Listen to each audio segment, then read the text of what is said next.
La politique d'immigration et d'asile. Dieu sait si c'est un dossier délicat et important. On vient de voter à la session de Strasbourg, dont nous revenons, une modification des législations existantes en matière de politique d'asile. Dans 3 aspects fondamentaux. Premier aspect, les conditions d'accueil sont, dans un certain nombre de cas, scandaleuses. Vous avez des enfants qui restent là pendant des mois, qui n'ont pas accès à de la scolarité, donc on a décidé de modifier la directive européenne relative aux conditions d'accueil pour augmenter le niveau des droits des demandeurs d'asile. 2, on a décidé de faire un ajustement de ce que l'on appelle la Convention de Dublin. La Convention de Dublin, elle dit que tout demandeur d'asile doit voir sa demande d'asile traitée dans le premier pays par lequel il est entré sur le territoire de l'Union européenne. Si vous en avez 100 000 qui arrivent à Malte, comment est-ce que vous voulez que Malte s'occupe de 100 000 demandes d'asile et les accepte sur son territoire?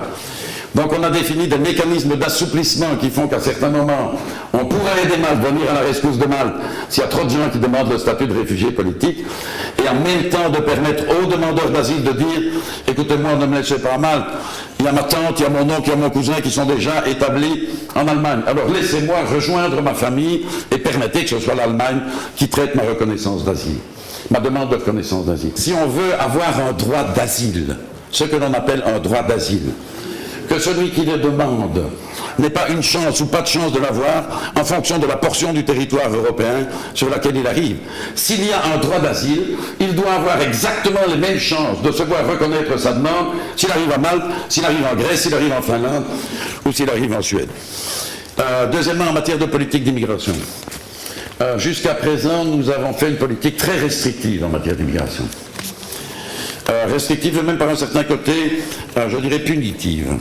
Or, il est évident que dans les prochaines années, il va falloir s'orienter vers une politique beaucoup plus active en matière d'immigration. Ne fût-ce que parce que, dans une cinquantaine d'années, la situation démographique de l'Europe va se modifier radicalement. 50 millions de travailleurs en moins, 60 millions de pensionnés en plus en 2050. Donc, à moins que les femmes européennes, je les y invite,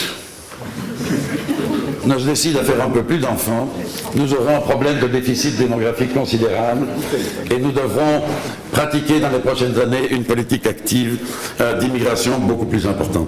Vous voyez, nous avons un chantier considérable devant nous, mais c'est là-dessus que je voudrais terminer. L'Europe que nous avons faite, que nous allons faire, ce n'est pas seulement une Europe économique, c'est une communauté de citoyens basée sur une communauté de valeurs. C'est ça notre message.